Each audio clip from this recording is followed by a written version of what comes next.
Você veja que o paciente pode estar medicado corretamente, mas precisa haver uma colaboração dele, paciente, né, na posologia do remédio, ou seja alopático ou fitoterápico, sim, né, seja qual for, para que ele possa usufruir do benefício e o tratamento realmente fazer efeito, não é, doutora? Claro, não pode esquecer de tomar nenhum, isso é imprescindível.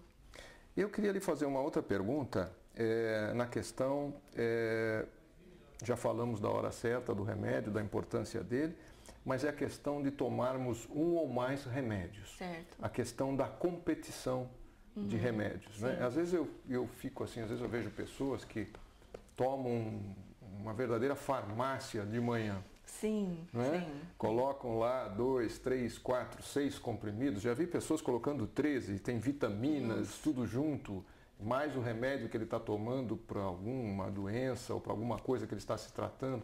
Como é que fica isso lá dentro, doutora Juliana? Isso é uma questão muito importante. Existe, como a gente vem comentando, né, ao longo dos programas, a questão da interação medicamentosa. E não existe só a questão da interação medicamento com medicamento. Além disso, ainda existe a questão da interação alimentar também. Então, hoje nós temos, no mínimo, né, verificando as pesquisas, eu já trabalhei um tempo em farmácia, então nós temos idosos. A partir de uma certa idade, no mínimo, né, em média, as pessoas acabam usando entre 2 a 5 tipos de medicamentos. Mas isso pode aumentar. Cada situação, cada paciente é uma situação diferente. Então isso é uma coisa muito significativa e a gente tem que se preocupar muito, porque existe interação. Então existem interações clássicas, problemas de medicamento com medicamento. A gente pode ter usando 2, 3, 4 ou mais, nós podemos ter casos de medicamentos que são completamente anulados. Então nós podemos ter potencialização dos efeitos dos medicamentos, nós podemos ter medicamentos que diminuem o efeito ou situação que se anula completamente. Ou um exemplo, um paciente que toma, por exemplo, 3 medicamentos, ele pode ter nessa interação o surgimento de uma quarta substância. Interagiu lá os 3, quimicamente, processo digestivo, junto com a alimentação, vai saber o que o paciente está comendo, fazendo uso, né, de outras substâncias diferentes. Aí isso pode levar à formação de uma quarta substância. E aí essa quarta substância, veja como é complexo, ela pode anular as outras 3. E gerar um outro efeito colateral e um outro problema no paciente. Né? Exatamente, que às vezes nem é conhecido. Exato, entendeu? Aí o paciente volta no médico, doutor, não resolveu nada, né? Aquilo que o senhor me deu, etc. Enfim. Então a gente deve observar muito, sabe? Se você for num médico, num especialista, às vezes as pessoas vão em especialistas diferentes, tomam medicamentos para situações diferentes. Então chega, conversa com o seu médico, se informa e fala, olha doutor, eu já estou tomando esse medicamento. Agora, né, de acordo com esse problema, chega a uma conclusão, esse diagnóstico, o senhor vai ter que tomar mais esse medicamento. Olha, mas eu posso, mas eu já tomo esse. E aí, como é que fica? Então isso tem que ser muito bem administrado. É uma verdadeira engenharia, né? Precisa ser muito bem organizado. Agora, doutora Juliana, tem que ter hora. Nós vamos ter que mudar talvez a posologia, o horário de tomada desses medicamentos, se houver interação entre eles, porque pode acontecer. Né? Então tem que ter a hora para tomar isso. De repente você está tomando 2 que interagem e 2 que não. Então vamos mexer, né, até ajustar a dose. Cada paciente é um, né? Eu sou uma pessoa, o Vladimir é outra pessoa. O mesmo medicamento que eu venha tomar para ele pode ser outra dose, né? Porque o organismo é diferente, não respondemos da mesma forma. Às vezes uma menor quantidade para mim de princípio ativo pode ser suficiente para ele não, ou vice-versa, né? Então a gente tem que orientar desta forma. Sempre quando você for buscar, né, com a sua receita, se direcionar a uma farmácia também, procure o farmacêutico responsável, ele é o profissional adequado para explicar para você sobre interações, também falar, olha, mas eu já estou tomando também este ou tal medicamento. Se informe, procure se informar para que você não perca efeito, né?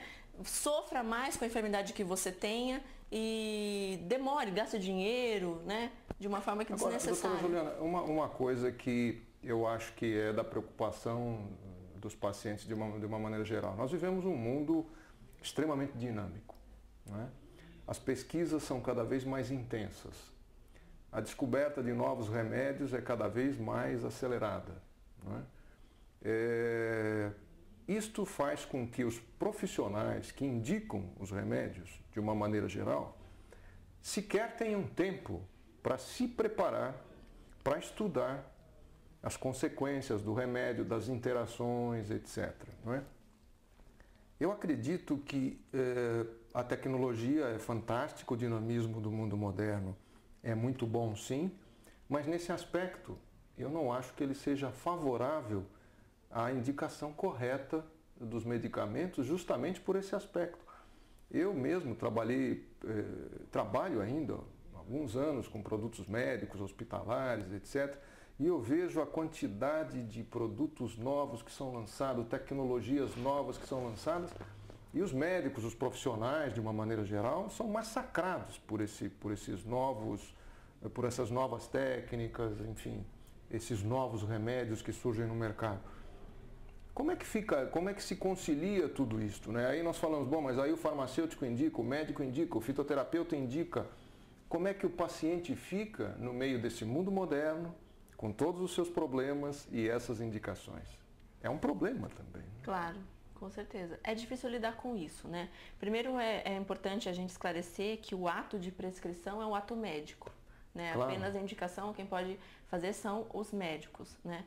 Então, hoje a gente tem uma rapidez muito grande e às vezes muitos medicamentos são lançados e faltam às vezes um follow-up adequado. Exatamente. Né? Tanto é que existem exemplos aí na mídia, ultimamente todo mundo deve ter ouvido falar de um ou outro medicamento que foi retirado do mercado, anti-inflamatório que foi retirado às pressas porque causou infarto ou enfim, estimulante. Então, como tudo é muito rápido, né? Infelizmente a gente precisaria de um tempo maior de pesquisa para todos os medicamentos. Muitos efeitos colaterais acontecem e não estão descritos na bula. Então, cabe à população também informar, a gente descobrir alguma coisa diferente, entrar em contato com o laboratório, tem a questão do saque, né?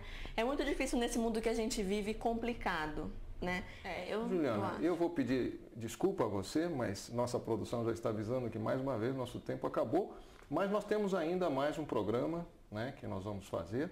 Nós poderemos dar continuidade neste assunto que eu acredito seja de extrema importância para você, telespectador. Eu acho que nós estamos todos aqui aprendendo muito com você, Juliana. Eu que agradeço a oportunidade. Muito obrigado a você, telespectador, e uma boa tarde e até o próximo programa. Obrigada a todos.